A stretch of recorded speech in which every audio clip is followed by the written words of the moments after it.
Hello, सभी का स्वागत है मेरे YouTube चैनल मैथ्स ई क्लासेस में। मैं अमित आज आप लोगों को नंबर सिस्टम की एक अगली क्लास को लेकर चलूँगा और आज की क्लास बहुत बेहतरीन होगी। आज जो मैं पढ़ाऊँगा वो बहुत ही इम्पोर्टेंट टॉपिक है और मैं उसको एकदम ईजीएस्ट वे में बताऊँगा कि चीज़ों को मैं कैसे लगाऊँ। ठीक, तो आप अपनी कॉपी में हेडिंग बनाइएगा, गुणनखंडों की संख्या ज्ञात करना। बहुत ही बेहतरीन टॉपिक है।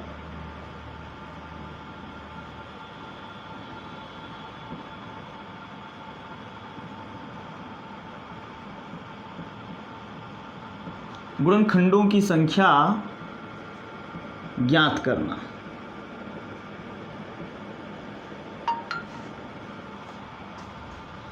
Find the total number of factors. हमें टोटल नंबर ऑफ फैक्टर्स चाहिए।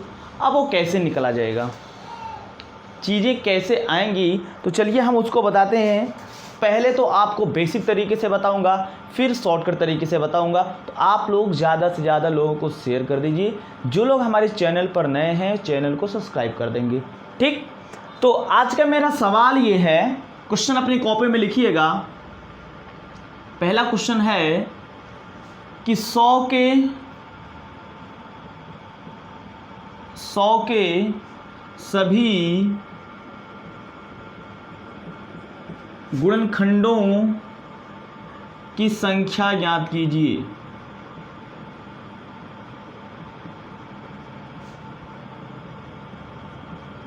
सौ के सभी गुणनखंडों की संख्या ज्ञात कीजिए। मतलब 100 के कितने गुणनखंड होंगे, या ये जो नंबर 100 है ये किस किस नंबर से डिविजिबल है, इसको कौन कौन सा नंबर पूरी तरह से डिवाइड कर सकता है, वही हमको फाइंड आउट करना है।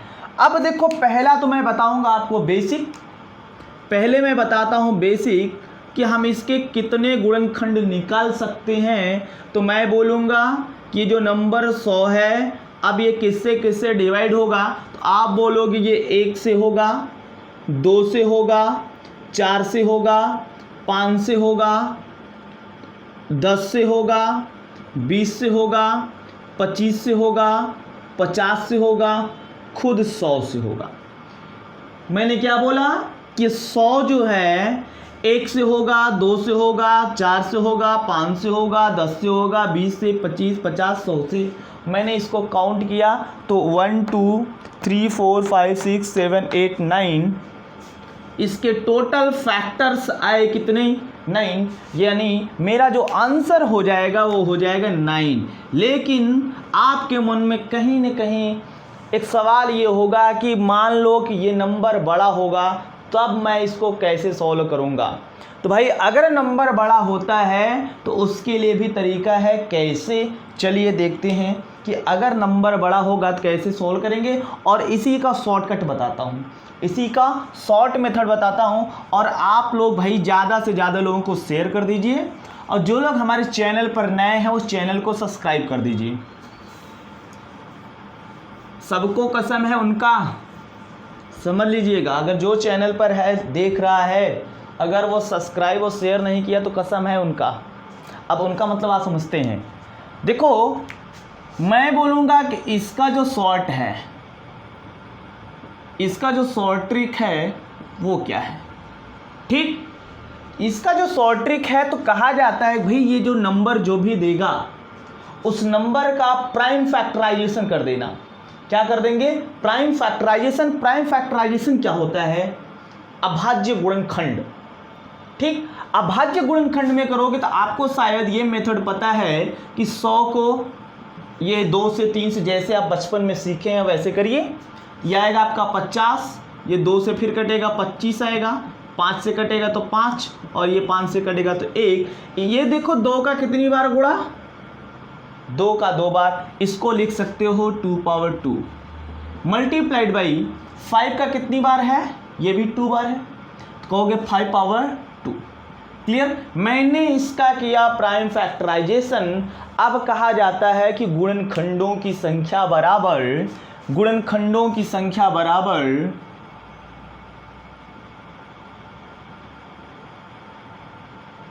गुणनखंडों की संख्या बराबर ये जो होता है ये होता है घात प्लस 1 यानी पावर प्लस 1। क्या होता है? Power plus 1। अब ये पावर प्लस 1 क्या है?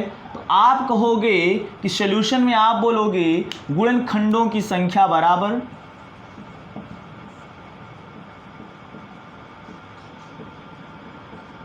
गुणनखंडों की संख्या बराबर, देखो ये जो 2 है इस 2 का पावर कितना है?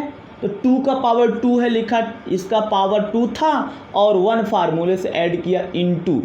इसका पावर कितना है? 5 का 2 है और 2 और इसके पावर में 1 जोड़ दिया और मल्टीप्लिकेशन था तो मल्टीप्लाई कर दूंगा, ये हो जाएगा 3 × 3 = 9।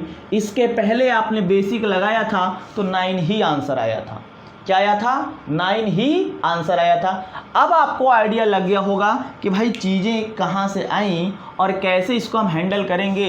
तो ठीक मेरे ख्याल से आप लोगों को ये बात मेरी समझ में आई होगी। चलिए चलते हैं एक दूसरे सवाल की तरफ।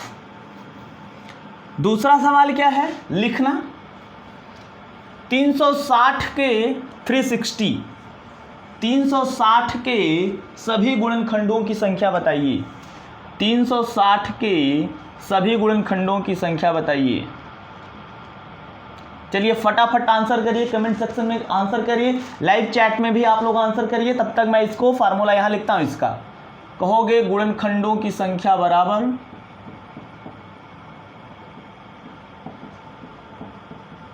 ये होता है घात प्लस 1, घात प्लस 1।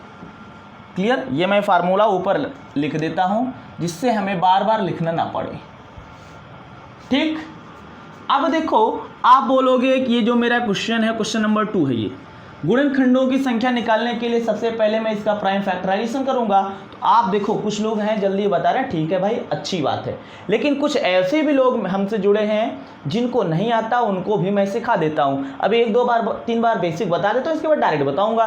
तो मैं कहूँगी ये 360 है, इसका प्राइम फैक्टराइजेशन करूंगा, ये 2 से कैंसिल आउट होगा, ये हो जाएगा कितना 180, ये 90, ये 45, ये 315, ये 35, ये 51। देखो इतना तो आपको आता है, ये सब मैं नहीं बताऊंगा भाई कैसे आता है।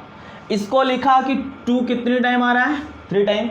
इसको मैं लिख सकता हूँ 2 दी पावर 3 मल्टीप्लाइड बाई ये 3 पावर कितना है? 2 टाइम्स है तो 3 टू पावर 2 मल्टीप्लाइड बाई 5 1 एक ही टाइम है तो लिखोगे 5 पावर 1, यानी 360 को आप इस फार्मूले में या इस तरीके से लिख सकते हो।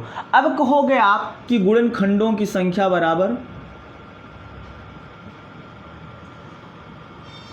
गुणनखंडों की संख्या बराबर पावर प्लस 1, ये 2 एक एक उठाएंगे, इसका बेस 2 है, घात 3 है तो घात 3 और फार्मूले से घात प्लस 1 होता है 1। इसका पावर कितना है? 2, कहोगे 2 + 1 गुणे लगा दो।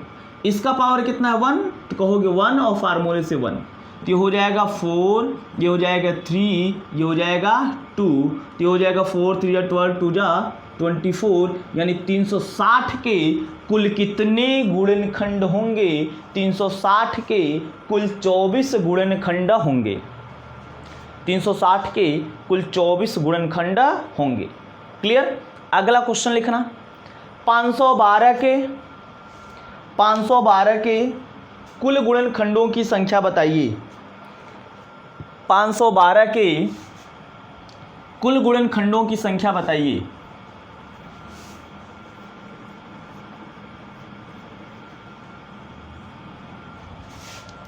क्वेश्चन है 512 के कुल गुणनखंडों की संख्या बताइए। ठीक, अब इसका प्राइम फैक्टराइजेशन आप करोगे। देखो इसके पहले आप जैसे करते थे भाई 512 को वो 2 से कट करते आप जाना, जैसे आप करते हो करना, लेकिन अब थोड़ा सा टेक्निक यूज करना है कि ये 512 8 का क्यूब है, 8 का क्यूब है भाई, लिख सकता हूँ 8 का क्यूब 512 है, याद रख लेना 64 और ये 8 चौक 32 8 से 48 351 सही है। अब 8 को लिख सकते हो 2 दी पावर 2, ठीक, और ये पावर 3, ये हो जाएगा 2 दी पावर 6, भाई इतना तो आपको करना पड़ेगा, इसको इस रूप में लिख सकते हो। यानी आपको नहीं आता है तो कट करके आप कर लेना। आप कहोगे गुणनखंडों की संख्या बराबर, गुणनखंडों की संख्या बराबर, तो गुणनखंडों की संख्या घात +1 होता है, 6 + 1 यानी ये कितना हो जाएगा 7। इसके कुल कितने गुणनखंड होंगे? 7 गुणनखंड होंगे। ठीक, अगला सवाल एक लिखना 21